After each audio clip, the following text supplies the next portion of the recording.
Bienvenidos, queridos oyentes de Radio Sefarad, de nuevo a El Buen Nombre, este espacio que dedicamos a la genealogía, de los nombres judíos, los nombres que nos trae Alejandro Rubinstein aquí a esta casa. ¿Qué tal? ¿Qué tal? ¿Cómo estás, Alejandro?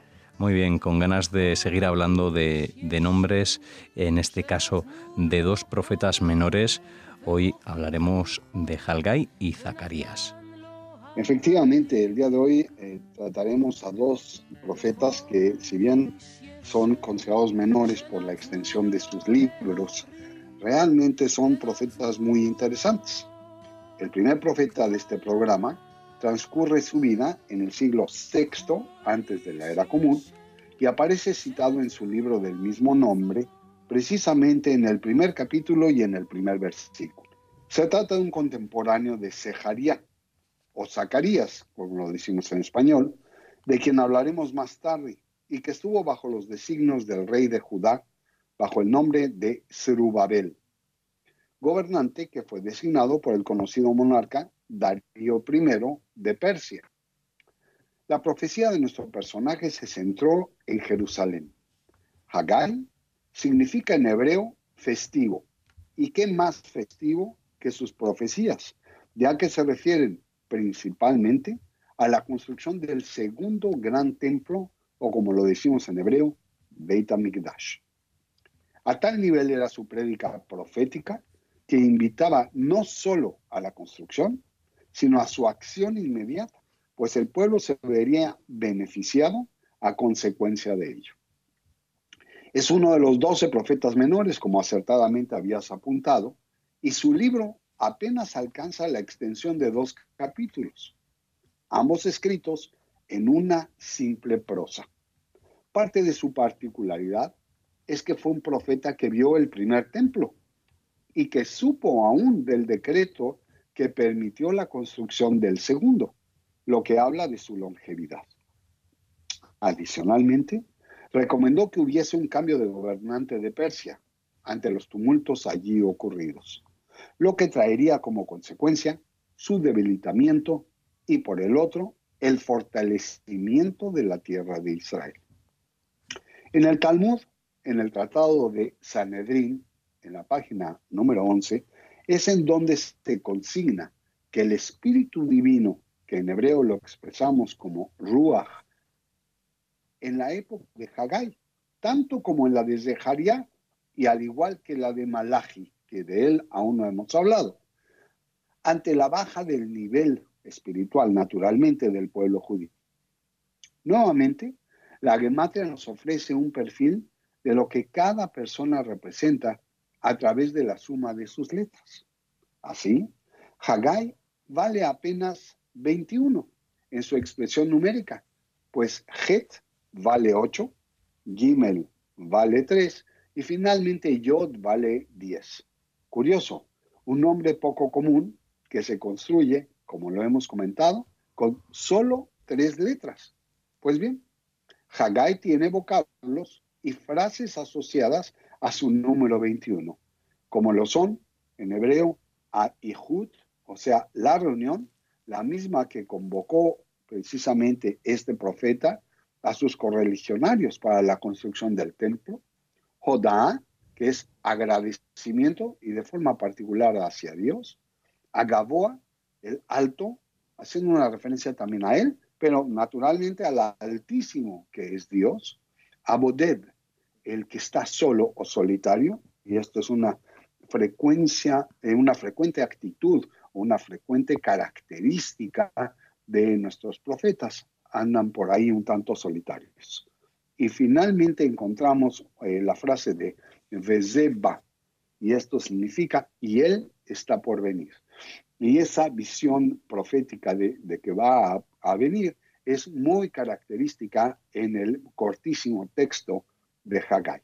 En cuanto a la estructura cabalística de este apelativo, sus 3 letras nos conducen a los siguientes elementos. Het es agua, Gimel es fuego y Yod es tierra, agua, fuego y tierra. Visto que no hay más que 3 letras, que ninguna se repite y que falta el aire en su descripción, la letra prevaleciente es la inicial y por ello el elemento radical es el agua, la que fluye y que conduce de una situación a la otra con tersura y con la tersura propia de este elemento. Pues bien, tendríamos que hablar de la popularidad, que es un verdadero reto en el caso del nombre de Haggai. Y sí lo es, porque es un nombre que poco ha sido utilizado en el paso de la historia. De hecho, no encontramos un solo caso más de algún personaje bíblico que lo haya utilizado, cosa que sí nos sucede, no en la totalidad, pero sí en muchos de los casos de otros profetas. Pues bien, ¿cómo ve la gente este nombre?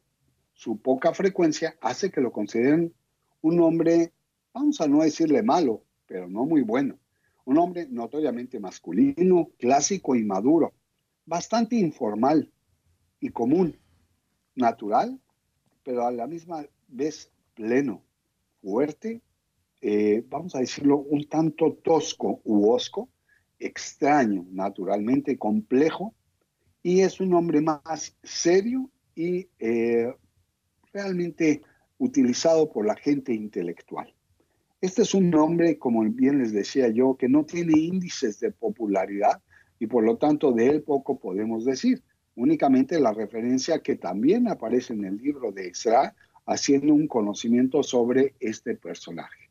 Pero la realidad es de que, más allá de lo que hemos comentado de Haggai, hay poco que decir. En cuanto a Zeharia, sí podemos decir muchísimas cosas más. Y por ejemplo, su significado etimológico es Dios ha recordado. Y este personaje, Zeharia, tiene 31 diferentes instancias en tantas personas en el propio Tanaj. Vamos a ver solo algunas. En el libro de Reyes 2, en el capítulo 14, versículo 29, se relata sobre un Zeharia, del siglo VIII, quien fuera ni más ni menos que el 14º rey de Israel, posterior a la partición de los reinos de Judá e Israel. Este fue el último rey de la dinastía de Jehú y al ser hijo de Jeroboam II, fue quien le sucede a su padre como rey de Israel. Otro caso es el de Isaías, en el capítulo 8, versículo 2, donde se anuncia que una persona homónima en este siglo VIII, que ya hemos hecho referencia, se atiende a una persona quien fuese el hijo de Yeberejía. Es este personaje quien fue uno de los 2 testigos de las profecías de Isaías en relación a las conquistas del rey de Asiria.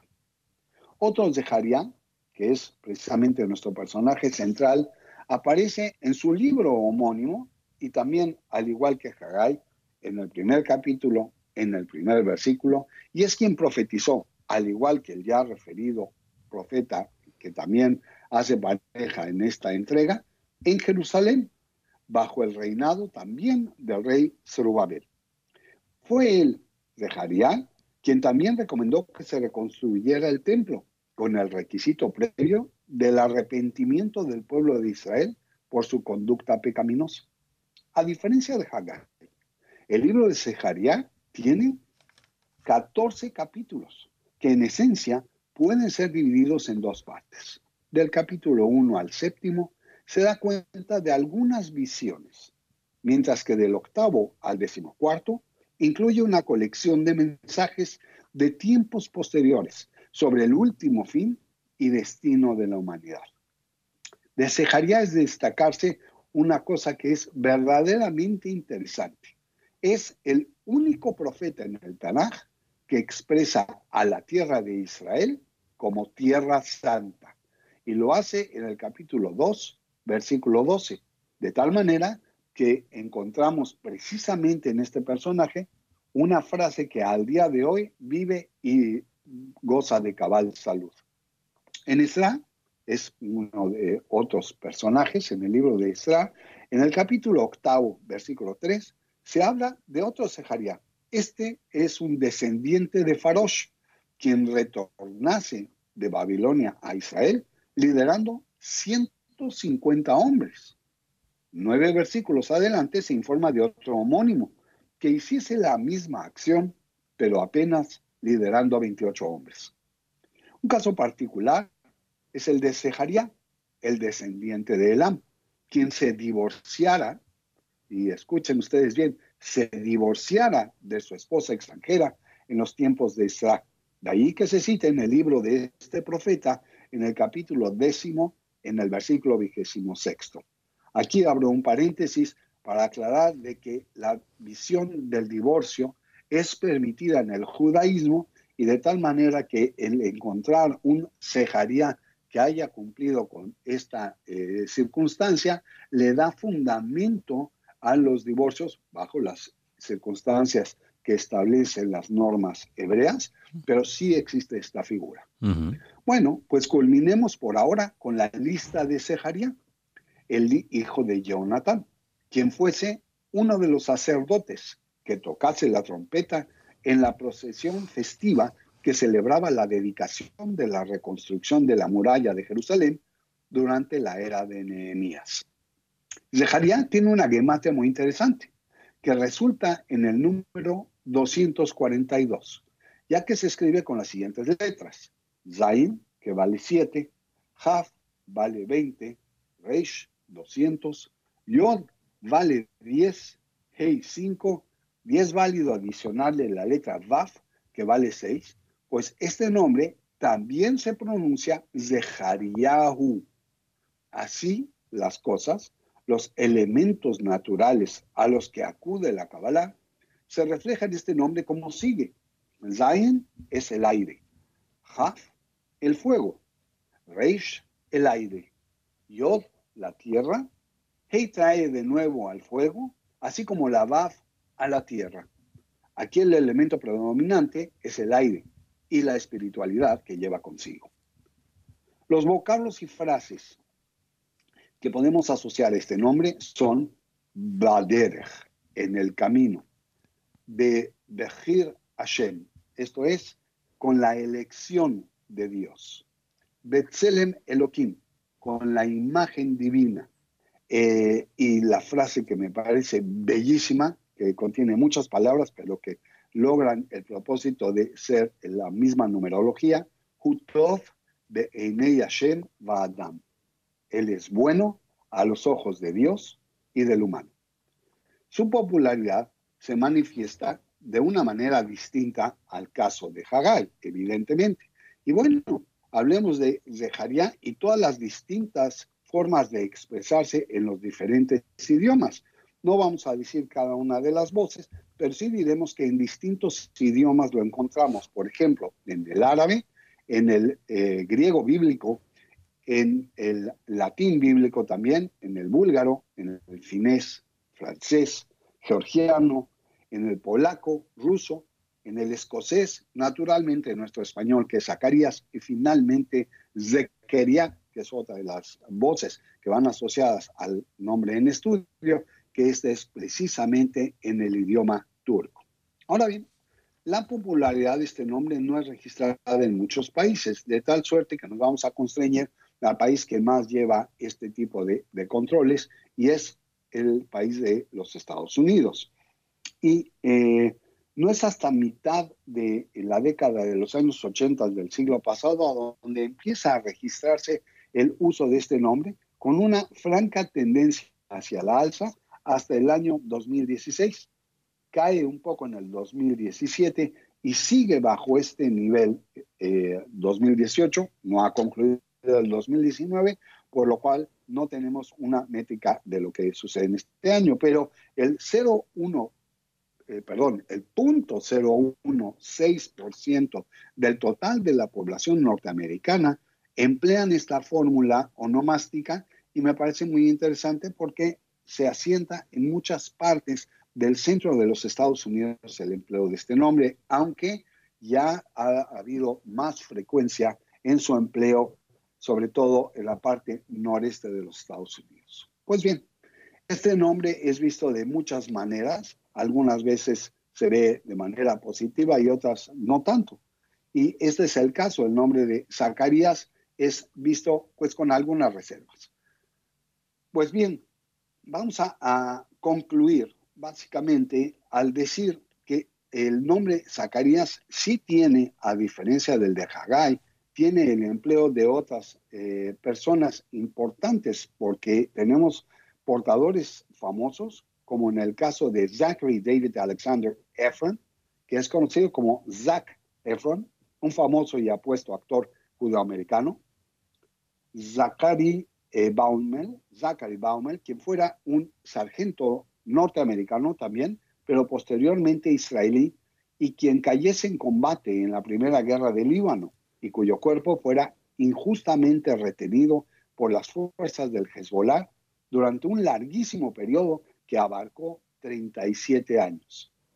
Y Zecaria Frankel, el rabino alemán del siglo XIX, quien también fuese un teólogo e historiador del judaísmo rabínico, destacando como uno de los primeros pensadores.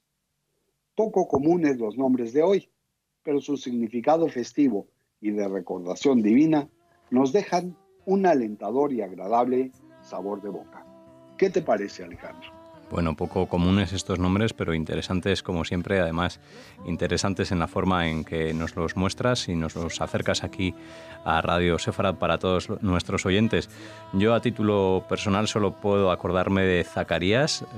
Conocí un Zacarías que, fíjate que hablando de esos elementos, recuerdo que siempre estaba labrando la tierra cuando subíamos hacia el monte y nosotros parábamos a coger aire para saludarlo. Y el fuego llegó un día a sus tierras, las arrasó, pero él continuó labrando la tierra, como nosotros seguimos aquí construyendo Radio Sefarad día a día para todos los oyentes, gracias a personas como Alejandro Rubinstein, que colaboran con nosotros y permiten que salga adelante. Gracias por hacerlo y hasta la próxima. Hasta la próxima, un abrazo. ונתנו לו אביו